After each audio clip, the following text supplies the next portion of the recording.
Chapitre 14. La cinquième planète était très curieuse. C'était la plus petite de toutes. Il y avait là juste assez de place pour loger un réverbère et un allumeur de réverbère. Le petit prince ne parvenait pas à s'expliquer à quoi pouvait servir, quelque part dans le ciel, sur une planète sans maison ni population, un réverbère et un allumeur de réverbère. Cependant, il se dit en lui-même: peut-être bien que cet homme est absurde. Cependant, il est moins absurde que le roi, que le vaniteux, que le businessman et que le buveur.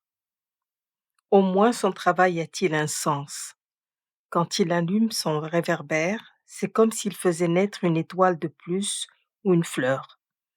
Quand il éteint son réverbère, ça endort la fleur ou l'étoile. C'est une occupation très jolie. C'est vraiment utile puisque c'est joli. Lorsqu'il aborda la planète, il salua respectueusement l'allumeur. Bonjour, pourquoi viens-tu d'éteindre ton réverbère? C'est la consigne, répondit l'allumeur. Bonjour. Qu'est-ce que la consigne? C'est d'éteindre mon réverbère. Bonsoir. Et il le ralluma. Mais pourquoi viens-tu de le rallumer? C'est la consigne, répondit l'allumeur. Je ne comprends pas, dit le petit prince. Il n'y a rien à comprendre, dit l'allumeur. La consigne, c'est la consigne. Bonjour. Et il éteint son réverbère, puis s'épongea le front avec un mouchoir à carreaux rouges. Je fais là un métier terrible. C'était raisonnable autrefois. J'éteignais le matin et j'allumais le soir.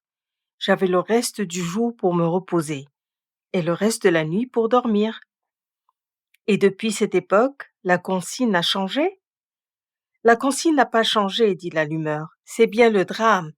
La planète d'année en année a tourné de plus en plus vite et la consigne n'a pas changé.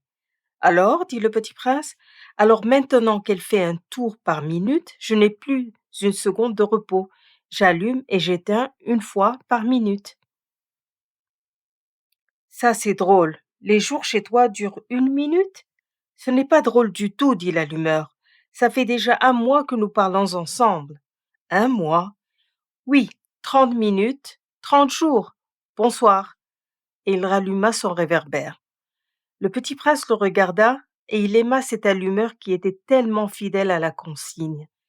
Il se souvint des couchers de soleil que lui-même allait autrefois chercher en tirant sa chaise. Il voulut aider son ami. Tu sais, je connais un moyen de te reposer quand tu voudras. Je veux toujours, dit l'allumeur, car on peut être à la fois fidèle et paresseux. Le petit prince poursuivit. Ta planète est tellement petite que tu en fais le tour en 3 enjambées. Tu n'as qu'à marcher assez lentement pour rester toujours au soleil. Quand tu voudras te reposer, tu marcheras, et le jour durera aussi longtemps que tu voudras. Ça ne m'avance pas à grand-chose, dit l'allumeur. Ce que j'aime dans la vie, c'est dormir. Ce n'est pas de chance, dit le petit prince. Ce n'est pas de chance, dit l'allumeur. Bonjour. Et il éteigna son réverbère. Celui-là, se dit le petit prince tandis qu'il poursuivait plus loin son voyage, celui-là serait méprisé par tous les autres, par le roi, par le vaniteux, par le buveur, par le businessman. Cependant, c'est le seul qui ne me paraisse pas ridicule. C'est peut-être parce qu'il s'occupe d'autre chose que de soi-même. Il eut un soupir de regret et se dit encore: celui-là est le seul dont j'eusse pu faire mon ami. Mais sa planète est vraiment trop petite. Il n'y a pas de place pour deux. Ce que le petit prince n'osait pas s'avouer, c'est qu'il regrettait cette planète bénie à cause surtout des 1440 couchers de soleil par 24 heures.